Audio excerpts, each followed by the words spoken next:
राधे राधे, जय श्री कृष्णा। आज की कथा में आप सभी भक्तों का हार्दिक स्वागत है। भगवान श्री कृष्ण और श्रीमती राधा रानी की कृपा सदैव आप पर और आपके समस्त परिवार पर बनी रहे। दोस्तों, आज आप सुनेंगे ज्येष्ठ मास की कथा का 19वां अध्याय। इससे पहले के सभी अध्याय सुनने के लिए आप सभी भक्तों का दिल से बहुत बहुत आभार। और हाँ, अगर आप निर्जला एकादशी व्रत के बारे में जानना चाहते हैं तो चैनल पर वीडियो अपलोड हो चुकी है, ज़रूर देख लीजिए। और अब भगवान श्री हरि विष्णु का ध्यान करके आज की पावन कथा का प्रारंभ करते हैं।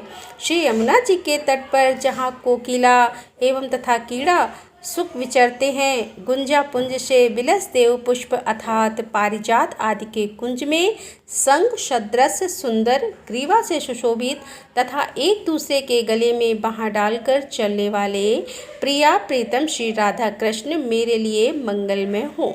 मैं अज्ञान रूपी रतौंधी से अंधा हो रहा था, जिन्होंने ज्ञान रूपी अंजन की सलाख से मेरी आंखें खोल दी हैं, उन श्री गुरुदेव को नमस्कार है। श्री नारद जी कहते हैं कि हे राजन, एक समय की बात है कि ब्रज में विविध उपद्रव होते देखकर नंदराज ने अपने सहायक नंदों, उपनंद, ब्रजभानुओं तथा अन्य बड़े बड़े गोपों को बुलाकर सभा में उनसे कहा। नंद बोले कि हे गोपगण महावन, मैं तो बहुत से उत्पात हो रहे हैं, बताइए हम लोगों को इस समय क्या करना चाहिए। तब श्री नारद जी कहते हैं कि यह सुनकर उन सब में विशेष मंत्र कुशल वृद्ध गोपशन ने बलराम और श्री कृष्ण को गोद में लेकर नंदराज से कहा। नंद बोले, मेरे विचार से तो हमें अपने समस्त परिगों के साथ यहाँ से उठकर चलना चाहिए, किसी दूसरे ऐसे स्थान में जाकर डेरा डालना चाहिए जहाँ उत्पात की संभावना न हो। तुम्हारा बालक श्री कृष्ण हम सबको प्राणों के समान प्रिय है, ब्रजवासियों का जीवन है, ब्रज का धन और गोपकुल का दीपक है और अपनी बाल लीला से सबके मन को मोह लेने वाला। हाय, कितने खेद की बात है कि इस बालक पर पूतना, सकट और तड़ाव का आक्रमण हुआ, फिर इसके ऊपर वृक्ष गिर पड़े। इन सब संकटों से यह किसी प्रकार बचा है, इससे बढ़कर उत्पात और क्या हो सकता है। इसीलिए हम लोग अपने बालकों के साथ वृंदावन में चलें और जब उत्पात शांत हो जाए तब फिर यहाँ आए। नंद जी ने पूछा कि हे बुद्धिमान में श्रेष्ठ सनत जी, इस व्रत से वृंदावन कितनी दूर है, यह वन कितने कोसों में फैला हुआ है और उसका लक्षण क्या है और वहाँ कौन सा सुख सुलभ है, यह सब बताइए। तब सनत जी बोले कि बहिसत ईशान कोण यदुपतु की भूमि को माधुर मंडल कहते हैं और मथुरा मंडल के भीतर 202 योजन विस्तृत भूभाग को मनीषी पुरुषों ने दिव्य माधुर मंडल या ब्रज बताया है। एक बार मैं मथुरापुर में वसुदेव जी के घर ठहरा हुआ था। वहीं श्री गंगाचार्य जी के मुख से मैंने सुना था कि तीर्थराज प्रयाग ने भी इस दिव्य मथुरा मंडल की पूजा की है। यूं तो मथुरा मंडल में बहुत से वन हैं, किंतु उन सब में श्रेष्ठ वृंदावन नामक वन है, जो परिपूर्ण तम भगवान के भी मन को हरण करने वाला लीला क्रीड़ा स्थल है और बैकुंठ से बढ़कर दूसरा लोक ना तो हुआ है और ना आगे होगा। केवल एक वृंदावन ही ऐसा है जो बैकुंठ की अपेक्षा भी परात्पर अर्थात परम उत्कृष्ट है, जहाँ गोवर्धन नाम से प्रसिद्ध गिरिराज विराजमान है, जहाँ कालिंदी के तट पर मंगल धाम पुलित हैं और जहाँ ब्रैत शानु अर्थात बरसाना पर्वत है तथा जहाँ नंदीश्वर गिरी शोभा पाते हैं, जो 24 कोस के विस्तार में स्थित तथा विशाल कानूनों से आवृत है, जो पशुओं के लिए हितकर, गोप गोपी और गौओं के लिए सेवन करने योग्य तथा लता कुंजोद्रु। नंद जी ने पूछा कि हे सानंद जी, तीर्थराज प्रयाग ने कब इस व्रज की पूजा की है, मैं यह जानना चाहता हूँ।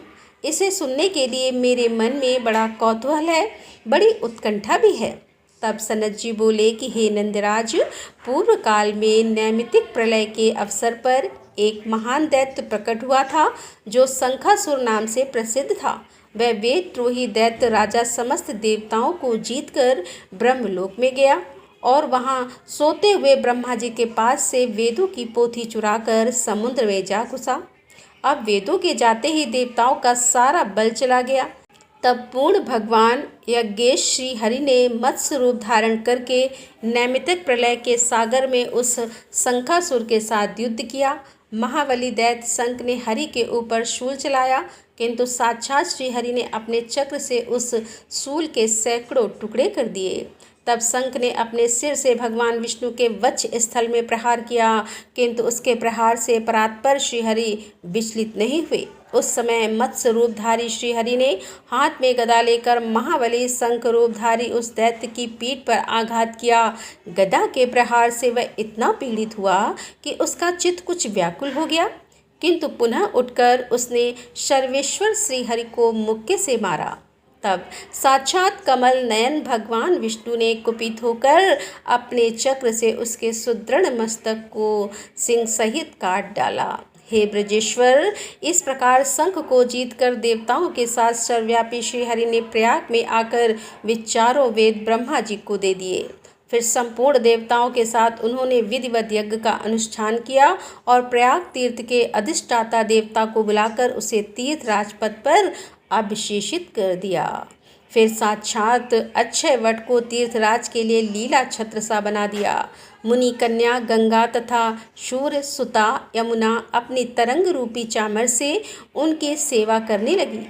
उस समय जम्बू द्वीप के सारे तीर्थ भेंट लेकर बुद्धिमान तीर्थराज के पास आए और उनकी पूजा और वंदना करके वे तीर्थ अपने अपने स्थान को चले गए। हे नंद, जब देवताओं के साथ श्री हरि भी चले गए तब वहाँ कलह प्रिय मुनि इंद्र नारद जी आ पहुँचे और सिंहासन पर दे दिव्यमान तीर्थराज से बोले। श्री नारद जी ने कहा कि हे महातपस्वी तीर्थराज, निश्चय ही तुम समस्त तीर्थों द्वारा विशेष रूप से पूजित हुए हो। तुम्हें सभी मुख्य मुख्य तीर्थों में यहाँ आकर भेंट समर्पित की है, परंतु ब्रज के वृंदावन तीर्थ यहाँ तुम्हारे सामने नहीं आए। तुम तीर्थों के राजाधिराज हो और ब्रज के प्रमाद तीर्थों ने यहाँ न आकर तुम्हारा तिरस्कार किया है।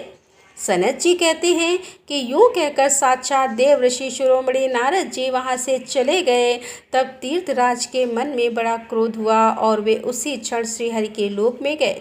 श्रीहरि को प्रणाम करके उनकी परिक्रमा करके संपूर्ण तीर्थ से घिरे हुए तीर्थराज हाथ जोड़कर श्रीहरि के सामने खड़े हुए और उन श्रीनाथ से बोले कि तीर्थराज ने कहा है कि हे देव, मैं आपकी सेवा में इसलिए आया हूँ कि आपने तो मुझे तीर्थराज बनाया और समस्त तीर्थों ने मुझे भेंट दी, किंतु मथुरा मंडल के तीर्थ मेरे पास नहीं आए। उन प्रमाद ब्रज तीर्थों ने मेरा अपमान किया है, अतः यह बात आपसे कहने के लिए मैं आपके मंदिर में आया हूँ। भगवान बोले, मैंने तुम्हें धरती के सब तीर्थों का राजा तीर्थराज अवश्य बनाया है, किंतु अपने घर का भी राजा तुम्हें ही बना दिया, ऐसी बात तो नहीं है। फिर तुम तो मेरे ग्रह पर भी अधिकार जमाने की इच्छा लेकर तुम पुरुष के समान बात कैसे कर रहे हो? तीर्थराज, तुम अपने घर जाओ और मेरा यह शुभ वचन सुन लो। मथुरा मंडल में मेरा साक्षात परात्पर धाम है, त्रिलोकी से परे हैं। उस दिव्य धाम का प्रलय काल में भी संहार नहीं होता। सनत जी कहते हैं, यह सुनकर तीर्थराज बड़े विस्मित हुए, उनका सारा अभिमान गल गया। फिर वहाँ से आकर उन्होंने मथुरा के ब्रजमंडल का पूजन और उसकी परिक्रमा करके अपने स्थान को पदार्पण किया। पृथ्वी का मान भंग करने के लिए यह ब्रजमंडल पहले दिखाया गया था। मैंने यह सारी बातें तुम्हारे सामने कही, अब और क्या सुनना चाहते हो? नंद जी ने पूछा कि हे गोपेश्वर, किसने पहले पृथ्वी का मान भंग करने के लिए इस ब्रजमंडल को दिखलाया था, मुझे बताइए।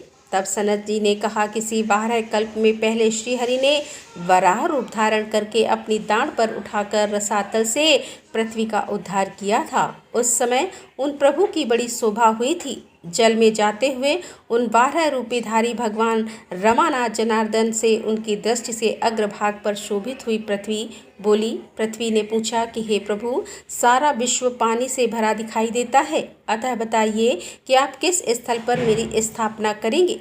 भगवान बारह बोले कि जब वृक्ष दिखाई देने लगे और जल में उद्वेग का भाव प्रकट हो, तब उसी स्थान पर तुम्हारी स्थापना होगी। तुम वृक्षों को देखती चलो। पृथ्वी ने कहा कि हे भगवान, स्थावर वस्तुओं की रचना तो मेरे ही ऊपर हुई है, क्या कोई दूसरी भी धरणी है? धारणा में धरणी तो केवल मैं ही हूँ। सनत जी कहते हैं, यह कहती हुई पृथ्वी ने अपने सामने जल में मनोहर वृक्ष देखे। उन्हें देखकर पृथ्वी का अभिमान दूर हो गया और वह भगवान से बोली कि हे देव, किस स्थल पर यह पल्लव सहित वृक्ष विद्यमान है? यह दृश्य मेरे मन में बड़ा आश्चर्य पैदा कर रहा है। हे यज्ञपते, हे प्रभु, इसका रहस्य बताइए। तब भगवान बारहा बोले कि नित पिनी, यह सामने दिव्य माथुर मंडल दिखाई देता है जो गोलोक की धरती से जुड़ा हुआ है और प्रलय काल में भी इसका संहार नहीं होता। सनत जी बोले, यह सुनकर पृथ्वी को बड़ा विस्मय हुआ, वह अभिमान शून्य हो गई। अतः महाबाहु नंद, यह ब्रज मंडल समस्त लोकों से अधिक महत्वशाली है। ब्रज का महात्म्य सुनकर मनुष्य जीवन मुक्त हो जाता है। तो माथुर ब्रज मंडल को तीर्थराज प्रयाग से भी उत्कृष्ट समझो। राधे राधे, जय श्री कृष्णा। आज की कथा का यहीं पर समापन करती हूँ। इसके आगे का वृतांत आप कल की कथा में सुनेंगे। आगे की कथाएं और भी रोचक होने वाली हैं और बहुत अधिक में वृद्धि करने वाली हैं। तो कथाएं जरूर सुनिए और हर रोज की, और अगर कथाएं पसंद आती हैं तो वीडियो को लाइक करके के साथ ही शेयर भी जरूर किया कीजिए। तो दोस्तों, मिलते हैं इसके आगे का अध्याय लेकर। तब तक के लिए राधे राधे, जय श्री कृष्णा, हर हर महादेव, जय भोलेनाथ की।